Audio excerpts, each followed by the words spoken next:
Assalamualaikum Bu Ida. Waalaikumsalam. Sehat kabarnya? Alhamdulillah. Alhamdulillah. Silakan Bu Desi, selamat datang. Ya, Bu Ida perkenalkan dulu. Namanya Ibu Desi Ervan. Beliau selaku pengajar praktek di angkatan saya di kelas 66 yang sudah membersamai dari modul 1 sampai sekarang 3.3, dan hari ini ya saya minta waktunya Bu Ida 15 menit ke depan dan Bu Desi terkait tentang pasca observasi di modul 2.3 gitu. Bu Ida sehat ya? Ya, Bu Desi sehat. Baik, kita mulai aja. Bu Ida, kan kita sudah melakukan observasi di kelas ya. Sebelumnya kita sudah pasca juga, sudah pra observasi, dan hari ini pasca observasi ya. Kira-kira dari Bu Ida ada nggak sih catatan refleksi yang Bu Ida pahamin ataupun Bu Ida dapatkan ketika saya ada di kelas? Kira-kira apa aja sih? Yang pasti senang ya. Senang Karena ya. kita di kelas mengajar anak. Saat itu kedatangan tamu ya tentunya senang, karena kan berarti dipercaya itu sama Pak Hari untuk dilihat kira-kira nih gitu mengajarnya bukan benar atau salah, tapi apa yang mau diambil baiknya, apa yang mau diperbaiki gitu kan, kita bisa lihat dari situ. Terus yang kedua yang pasti ya ada rasa deg-degan gitu kan, grogi karena berulang kali padahal gitu ya sudah ada supervisi dan sebagainya, tapi tetap aja rasa itu nggak berubah gitu ya, tetap ada rasa itu juga. Walaupun setiap kali kita datang ketemu anak itu senang banget karena berarti kita akan menyampaikan satu hal baru terhadap anak ataupun ada review sebelum materi sebelumnya. Pengalaman belajarnya kira-kira? Yang pasti menyenangkan karena memang anak kelas 1 kelas 2 itu kan ibaratnya anak kecil itu kan disuapin. Memang kita yang banyak memberikan tapi memang memberikan nih ayo nih nak dulu sebentar atau apa gitu ya. Jadi secara tidak langsung itu pengalaman buat saya juga yang tentunya menyenangkan karena banyak ilmu yang kita dapat dari anak-anak itu juga. Jadi perasaannya campur aduk sih Ya, sebenarnya, tapi deg-degan senang juga, gitu. senang juga.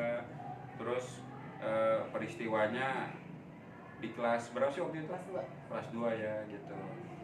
Nah terus pengalamannya ya bagaimana pengalamannya? Ya pasti berkesan ya Berkesan ya. pengalamannya, karena mengajar memang anak yang kelas semakin diobservasi anaknya cukup anteng. Mereka kalau di awal saya selalu ada kesepakatan walaupun cuma satu, oke sudah siap belajar, siap berdoa, siap Bu Ida, mereka sudah tahu. Kalau udah bilang siap belajar, siap berdoa berarti oh iya kita udah mau mulai nih. Mereka pasti udah dikunci dan dia mendengarkan kita siap berdoa, itu di awal. Dan kalau mereka selesai tugas pun mereka udah tahu kalau sudah selesai Bu Ida tidak boleh keluar kursi, ya mereka udah tahu kesepakatan itu. Karena saya menerapkan tidak boleh keluar kursi itu bukan karena nggak boleh mereka gerak-gerak, bukan, tapi takutnya bahaya. Kalau lihat yang kemarin kita observasikan itu ada pojok-pojok meja atau top, jadi bahaya kalau mereka keluar dari kursi. Paling nggak itu yang saya tekankan ke anak-anak supaya mereka tahu oh iya begitu di kelas kita seperti ini. Kira-kira topik percakapannya atau catatan-catatannya kalau menurut Bu Ida yang harus ini ya, yang setiap kali kita belajar itu yang pasti, karena saya materi pendidikan agama Islam, doa, salam, doa, tadarus itu setiap pertemuan saya selalu terapkan karena memang poin satu aja, salam udah ketahuan ya, itu berarti perilaku mereka, sikap mereka. Terus yang kedua kayak tadarus itu surat pendek, karena menurut saya kan mereka usia kelas 1 kelas 2 itu sudah harus belajar sholat, paling tidak mereka menguasai surat-surat pendek untuk bacaan sholat. Nah itu juga ada apa kayak yang lagu-lagu misalkan lagu-lagu tentang kebangsaan yang menggugah semangat.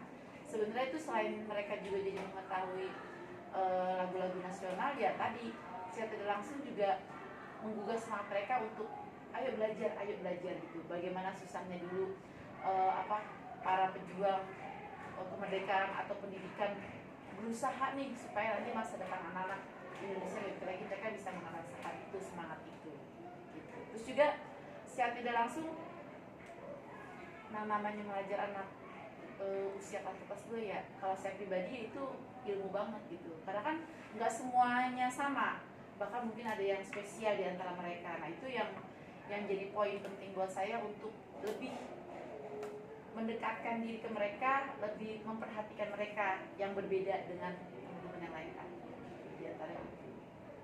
Ada lagi nggak kira-kira? Terus bagaimana membawa suasana belajar lebih enjoy, ya entah dengan nyanyi, entah dengan tepuk-tepuk ya, atau juga kadang-kadang kalau posisi baru ketemu nih, misal libur kayak misalnya besok nih libur 3 hari, ketemu kan udah dari hari Selasa gitu kan. Nah paling kan setidaknya mereka ada yang mungkin pergi liburan atau kemana. Kadang-kadang saya memulainya itu mencoba menggali mereka cerita apa nih tentang kegiatan mereka. Oh misalnya, Wida saya ikut camp atau mabit di musola atau di masjid mana. Kadang ada yang cerita seperti itu kan pengalaman mereka yang bisa dibagi juga dengan teman-teman dan kepada saya juga gitu. Paling sih itu juga. Ada lagi nggak kira-kira? Yang paling penting pembiasaan sih.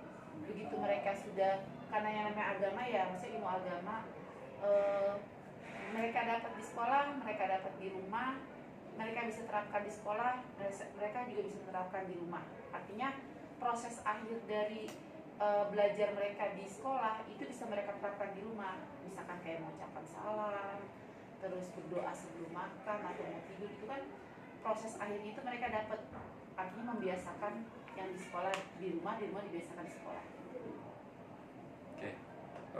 Untuk untuk kita lanjut ke poin ketiga, rencana tindak lanjutnya kira-kira dari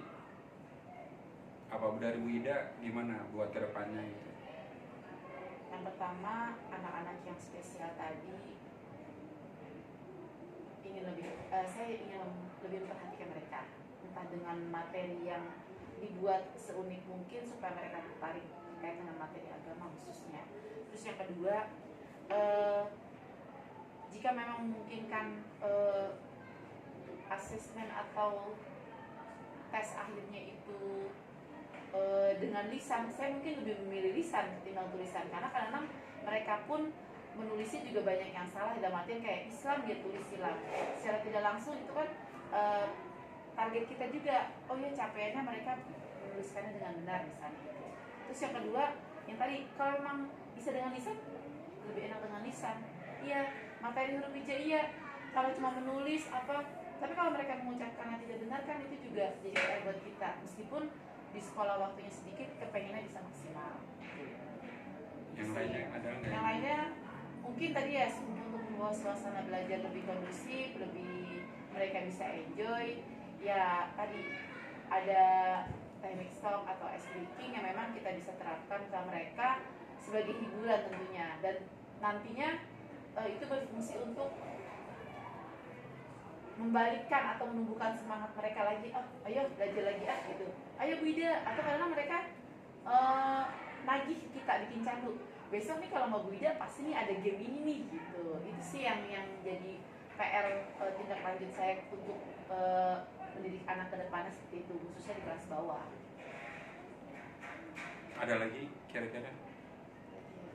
Dukungan orang tua kali ya. Dukungan orang tua ya. Karena waktu kita juga cuma sedikit di sekolah, cuma ketemu seminggu sekali. Artinya tadi ilmu yang didapat di sekolah bisa diterapkan di rumah bisa diterapkan di sekolah. Jadi hubungannya sinkron antara orang tua dengan guru di sekolah. Oke, jadi kesimpulannya pada kesempatan pasca observasi ya, yang bisa saya gariskan yaitu bagaimana seorang guru itu budaya positifnya dapat, terus sosial emosionalnya dapat, termasuk cinta tanah air ya. Terus untuk materinya supaya mencapai target atau tujuan ya. Terus emang paling penting tadi kolaborasi antara guru bidang studi, guru kelas sama orang tua, agar apa-apa yang sudah diajarkan bisa diterapkan di rumah dan menjadi bekal buat anak tersebut ya Wida ya.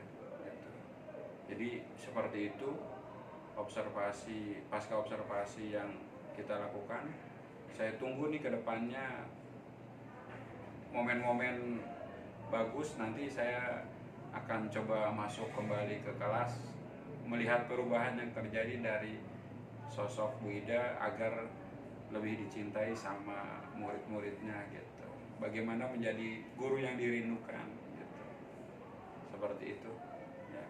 Bu Desi, silakan Bu Desi. Baik. Masih kan? Matiin dulu deh. Oh,